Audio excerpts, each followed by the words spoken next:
Hello everyone. आप लोगों ने कहा था इकोनॉमिक्स से रिलेटेड आंसर शेयर करने के लिए, तो मैं यहाँ पे सवाल एक है लेकिन दो अलग अलग तरह के जो आंसर है वो मैं शेयर कर रहा हूँ। आंसर अच्छा है, इसको आप फॉलो कर सकते हैं। देखिए सवाल क्या है। सवाल है कि भारत में कृषि से संबंधित प्रमुख समस्याओं पर प्रकाश डालें और उसका समाधान प्रस्तुत करें। आपकी नज़र में सरकार का वह कौन सा महत्वपूर्ण योजना या योजनाएं हैं जो कृषि के संबंध में सर्वाधिक उपयुक्त हैं। क्वेश्चन 3 है, कृषि से संबंधित पहला समस्या, फिर उसका सॉल्यूशन और फिर सरकार के द्वारा क्या स्टेप उठाया जा रहा है। तीनों को आपको लगभग 400 वर्ड में समेटना है। भारत, अब लिखा हुआ क्या है, भारत एक कृषि प्रधान देश है और कृषि भारतीय अर्थव्यवस्था की रीढ़ है। कृषि क्षेत्र भारतीय अर्थव्यवस्था के प्राथमिक क्षेत्र के अंतर्गत आता है। यानी यहाँ पे ये एक इंट्रोडक्शन है। वर्तमान में कृषि राष्ट्रीय सकल घरेलू उत्पाद में 14% से अधिक का योगदान करती है और देश के श्रमिकों के 40% से अधिक हिस्से को आजीविका प्रदान करती है। अब यहाँ पे भारत में कृषि से संबंधित प्रमुख समस्याएं। अब देखिए होता क्या है, जब आप एग्जाम देने जाते हैं तो सारा डाटा आप एकदम याद रखें ये नहीं है, और जब कॉपी चेक होगा तो उनको ही पता होता है सारा डाटा आप याद नहीं रख सकते। इन्होंने क्या किया, 14% से अधिक, 40% से अधिक, तो एक सेफ मोड में गेम खेल लिया है क्योंकि एग्जैक्ट डाटा इनके पास नहीं है। तो ये एक अच्छा तरीका है। उसके बाद यहाँ पे एक फ्लो चार्ट बनाया गया है जो बिहार के एग्जाम के लिए बहुत जरूरी है। भारत में कृषि समस्या, अब समस्या किस बात का, तो इन्वेस्टमेंट का अभाव, सुस्त उर्वरक उद्योग, सिंचाई सुविधा की कमी, प्रभावी नीतियों का अभाव, भूमि पे जनसंख्या का बढ़ता दबाव, कृषि साख जो एग्रीकल्चर क्रेडिट है उसकी समस्या, कृषि जोतों का छोटा होना, स्टोरेज का अभाव, ग्रामीण शहरी विभाजन, मॉनसून पर निर्भरता। इस तरह के पॉइंट्स को इन्होंने फ्लो चार्ट में बना दिया। अब इस फ्लो चार्ट में बनाने का फायदा क्या है? फायदा ये है कि अगर कोई भी, ध्यान से समझिए, फायदा ये है कि अगर कोई भी इसका कौन का कॉपी चेक करेगा तो इनको लगेगा कि इन्होंने बहुत दूर तक इस आंसर को पकड़ा है। अब ये इसको सम अप करेंगे। जब सम अप करेंगे यानी कम करेंगे, एक्सप्लेन करेंगे, तो कम वर्ड में भी करेंगे तो दिक्कत नहीं होगा। जैसे सामाजिक और सांस्कृतिक समस्या क्या है, किसानों का भाग्यवादी होना, फसल खराब हो गया चलेगा, अशिक्षा का व्याप्त होना, अंधविश्वास, भूमि का अलाभकारी विभाजन। अब आप कहोगे इतना छोटा क्यों लिखा गया, तो इतना छोटा भी लिखा जा सकता है जब आपके क्वेश्चंस के अलग एक क्वेश्चन में अलग बहुत सारे क्वेश्चंस ऐड कर दिए गए हों। तो दूसरी आर्थिक समस्या क्या क्या है, वैज्ञानिक कृषि के लिए आवश्यक संसाधनों का अभाव, कृषि मूल्य नीति की समस्या, भूमि सुधार की समस्या। उसके बाद प्राकृतिक और प्रशासनिक समस्या, कीटों का अधिक प्रकोप की समस्या, प्राकृतिक आपदा, बाढ़, सूखा, बादल, इन सब की समस्या, सरकार की निष्क्रियता भी इसमें बाधक है। तो ये सारी समस्या हो गई। उसके बाद भारतीय कृषि की समस्या का समाधान किस प्रकार है, किस प्रकार से भारतीय कृषि की समस्या का समाधान है। तो भारतीय कृषि में अनुसंधान और विकास पे जो खर्च किया जा रहा है वो 0.40 है। सॉल्यूशन क्या है, कम से कम बढ़ा के 1% कर दिया जाए। सिंचाई की पर्याप्त व्यवस्था अगर की जाएगी तो कृषि मानसून पर निर्भरता कम होगी। जैविक खेती को बढ़ावा देना, अब आप कहोगे कि जैविक, कुछ लोग करेंगे क्या कि जैविक खेती को बढ़ावा देना चाहिए, यहीं पे नहीं रुक के अब इसकी जो भी फायदे हैं, जो क्यों नहीं किया जा रहा, ये सब एक्सप्लेन कर देंगे। अगर सब कुछ एक ही आंसर में लिखेंगे तो सारे आंसर के पक्ष का कैसे आप उत्तर करेंगे। तो यहाँ पे सिर्फ इतना ही लिखना कि जैविक खेती को बढ़ावा देना, इससे ही समझ में आ जाएगा कि इसके क्या क्या फायदे हैं। भू जोतों के आकार को चकबंदी के माध्यम से बड़ा करना। इसके अलावा कि अब ये जो चकबंदी है, अब यहाँ पे इसको एक्सप्लेन करने की जरूरत नहीं है, आपने लिख दिया, हो गया। किसानों के मध्य शिक्षा का प्रसार करना, फसल चक्र पद्धति और फसल विविधीकरण को बढ़ावा देना, आधारभूत संरचना जैसे उन्नत बीज, सिंचाई, उर्वरक, संस्थागत ऋण, इन सब की उपलब्धता सुनिश्चित करना, कृषि क्षेत्र में सार्वजनिक निजी भागीदारी मॉडल को अपनाना, कृषि का मशीनीकरण करना इंपॉर्टेंट है, खाद्य प्रसंस्करण उद्योग को बढ़ावा देना ताकि किसानों को अच्छा कीमत मिल सके और वो एग्रीकल्चर की तरफ मूव करे ज़्यादा से ज़्यादा, और ज़्यादा से ज़्यादा उसको मॉडर्नाइज करे। फसलों के लिए सभी किसानों को फसल बीमा योजना से जोड़ना और खाद्य पैटर्न के आधार पर फसलों का चुनाव करना। इतने अच्छे अच्छे पॉइंट्स इसमें दिए गए हैं, बहुत ही कमाल का है। ठीक है, बहुत अच्छे अच्छे पॉइंट्स जो है इन्होंने ऐड किया है। अगला सवाल, अगला क्या है कि अब दूसरा सेक्शन आपका हो गया, पहला समस्या बता दिया, दूसरा सॉल्यूशन बता दिया। अब सरकार क्या क्या चला रही है, इनके नज़र में कौन कौन सा वो प्लान है जो एग्रीकल्चर के लिए अभी सबसे अच्छा है। तो प्रधानमंत्री कृषि सिंचाई योजना, निरांचल जल संभरण योजना, प्रधानमंत्री किसान संपदा योजना, प्रधानमंत्री फसल बीमा योजना और राष्ट्रीय कृषि बाजार योजना। अब इन्होंने इसका भी फ्लो चार्ट बना दिया। तो यहाँ पढ़ के ही लग गया होगा कि नहीं, इन्होंने इतने अप्रोच को पकड़ा है तो चीज़ें आसान हो जाएंगी चेक करने वाले के लिए। अब एक्सप्लेन कर दिया है। यह योजना 1 जुलाई 2015 से प्रारंभ हुई। इसका उद्देश्य सूचना तकनीक और पद्धति के माध्यम से जल का दक्ष उपयोग और क्षेत्रीय स्तर पर सिंचाई में निवेश सहबद्धता को प्रोत्साहन देना है। योजना में केंद्र और राज्य के व्यय का अनुपात 75:25 है, तो ये भी यहाँ पे देखना है। दूसरा, निरांचल जल संभरण योजना क्या है? निरांचल जल संभरण योजना प्रधानमंत्री की अध्यक्षता में 7 अक्टूबर 2015 को निरांचल वाटरशेड योजना को मंजूरी दी गई है। यह एक जल संभरण घटक के रूप में निरांचल का मुख्य लक्ष्य ये है कि खेत तक सिंचाई को सुनिश्चित करना है और जल का अधिकतम उपयोग करना है। फिर प्रधानमंत्री किसान संपदा योजना, खाद्य प्रसंस्करण उद्योग मंत्रालय की योजनाओं को पुनर्गठित करते हुए 3 मई 2017 को प्रधानमंत्री की अध्यक्षता में आर्थिक मामलों की मंत्रिमंडलीय समिति ने संपदा योजना को स्वीकृति प्रदान की है। यह योजना 14वें वित्त वर्ष के साथ साथ अच्छा, ये 2016-20 तक की अवधि में लागू की जाएगी, यानी 4 वर्ष के लिए। इसमें सरकार के द्वारा विभिन्न उपायों से इस क्षेत्र में वृद्धि दर 7% हो गई है। अब इसको एक बार पढ़ लेना है। प्रधानमंत्री फसल बीमा योजना इनके हिसाब से सही है, और जितने भी फसल बीमा योजना थे उनका इन्होंने स्थान ले लिया है। इसके अंतर्गत प्रीमियम देना है, और प्रीमियम भी किसानों की सुविधा के लिए कम रखा गया है। खरीफ, रबी, वाणिज्य और बागवानी फसल को इसमें शामिल किया गया है। अब यहाँ हो सकता है इनको प्रीमियम कितना देना है याद नहीं है, तब भी कोई दिक्कत नहीं है। मेंस के सवाल में फैक्ट पे उतना ध्यान नहीं दिया जाता जितना आपके लिखने के पैटर्न और आपके अप्रोच पे दिया जाता है। उसके बाद राष्ट्रीय कृषि बाजार कर दिया। अब इन्होंने इसको कंक्लूड किया। कंक्लूड कैसे किया? इस प्रकार स्पष्ट है कि भारतीय अर्थव्यवस्था का केंद्र बिंदु है। अच्छा लाइन है, किंतु इसकी समस्या को दूर करने के लिए ईमानदार प्रयास की जरूरत है। अच्छा लाइन है, जिससे अर्थव्यवस्था में कृषि क्षेत्र के योगदान को और अधिक बढ़ाया जा सके। इसके लिए कृषक वर्ग और सरकार दोनों को अपनी जिम्मेवारी समझनी चाहिए और उसके अनुकूल अपने कर्तव्य का पालन करना चाहिए। हो गया, एक बैलेंस आंसर आपको इसमें मिल गया। सवाल क्या था? सवाल था कि कृषि से संबंधित मुख्य समस्या, उसका सॉल्यूशन, और आपकी नज़र में सरकार के क्या वो योजना है जो लागू होनी चाहिए। ठीक है, जो सबसे बेटर है। एक अच्छा आंसर है।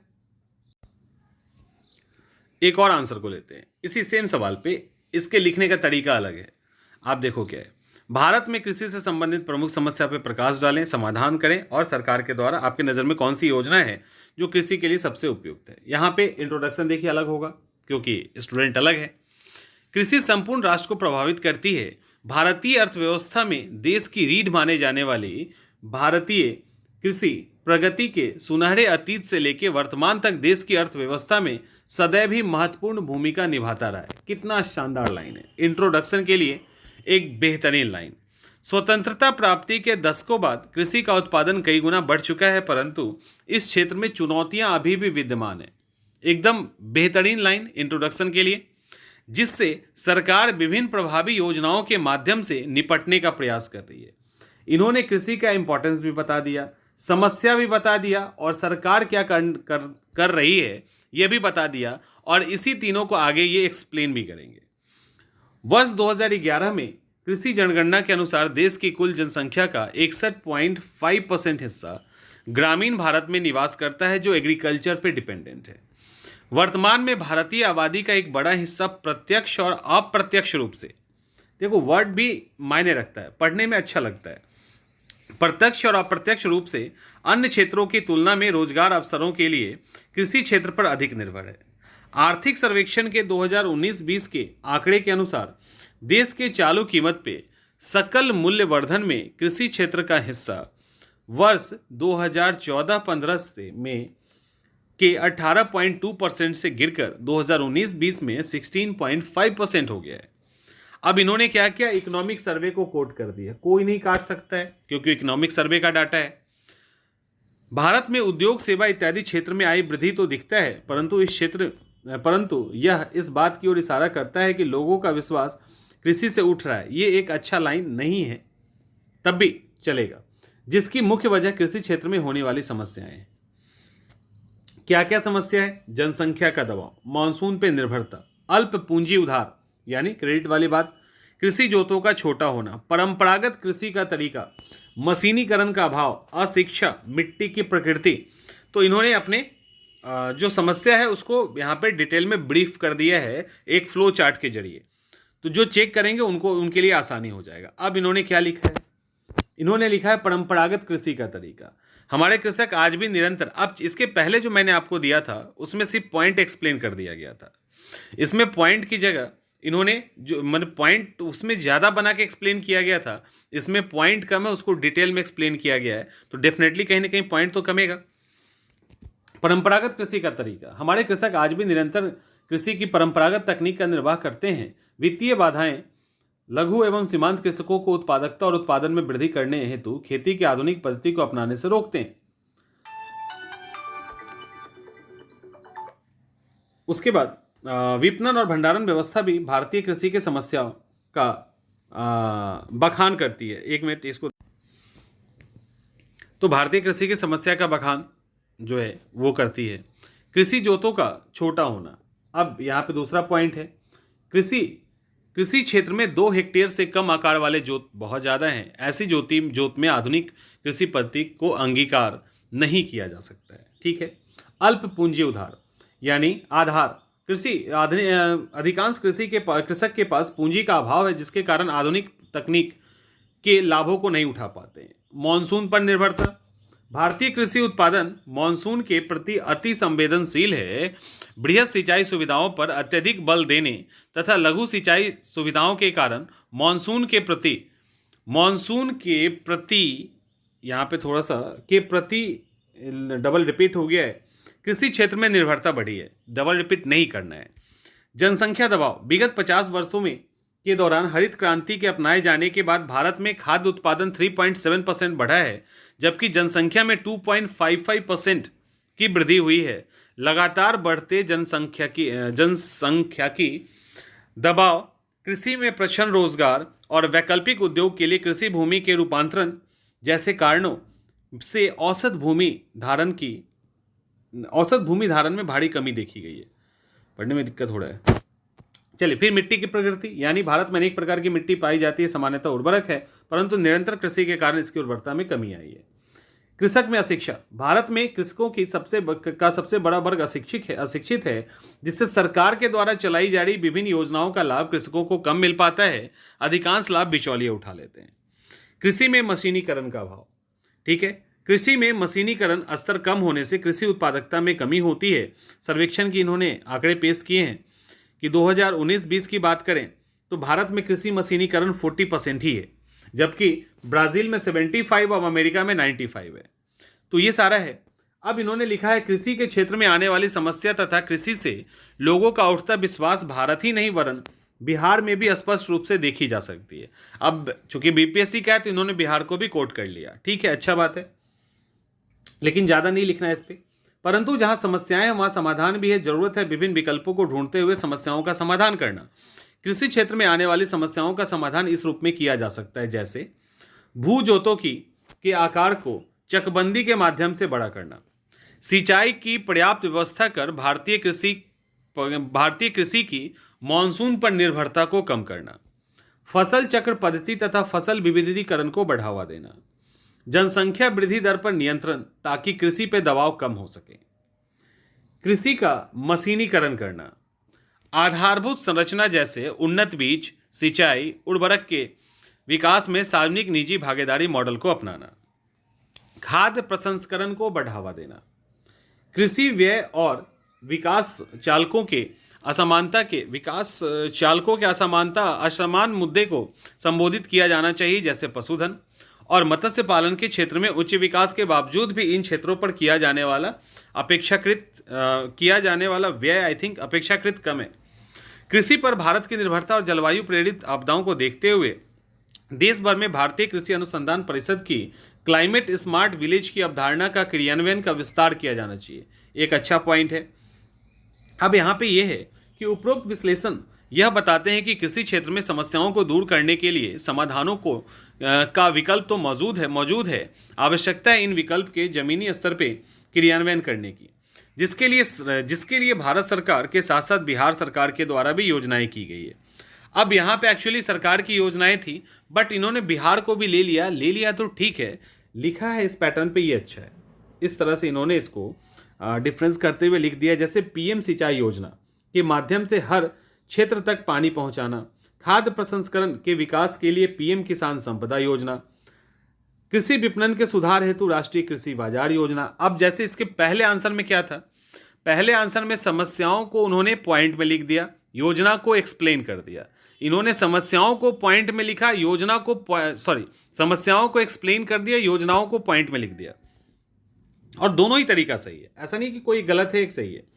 यहां मुख्यमंत्री तीव्र बीज विस्तार योजना, धान की मिनीकोट योजना, उसके अलावा Bihar state seed and organic certification agency की सहायता से अनुदान देकर बीज जांच प्रयोगशाला। तो इस तरह से यहाँ पे इन्होंने दोनों का योजना लिख दिया। अब निष्कर्ष क्या लिखा है, कहा जा सकता है कि आज भारत सरकार के विभिन्न प्रयासों के माध्यम से कृषि क्षेत्र की सभी समस्याओं से निपटने की ओर अग्रसर है। आज देश खाद्यान्न में आत्मनिर्भर है। हालांकि बढ़ती जनसंख्या एवं कोरोना संकट ने भारत पर दबाव बढ़ाया है, परंतु उम्मीद है कि भारत विभिन्न प्रयासों के माध्यम से सभी चुनौतियों का सामना करते हुए कृषि क्षेत्र में अंतर्राष्ट्रीय पटल पे भविष्य में क्या है ये, एक्चुअली लंबा लाइन लिखने के चक्कर में ये गलती होती है, इसलिए ज़्यादा लंबा लाइन भी ना लिखे, ये भी ध्यान रखिएगा। परंतु उम्मीद है कि भारत विभिन्न प्रयासों के माध्यम से सभी चुनौतियों का सामना करते हुए कृषि क्षेत्र में अंतर्राष्ट्रीय पटल पर भविष्य में निहितार्थ रखेगा। इतने कॉम्प्लेक्स वर्ड को ना लिखें, इतने कॉम्प्लेक्स वर्ड को लिखने की जरूरत नहीं है।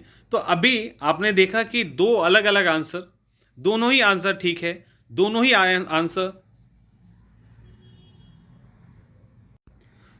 आंसर बैलेंस है। तो दोनों ही आंसर ठीक है, दोनों ही आंसर बैलेंस है।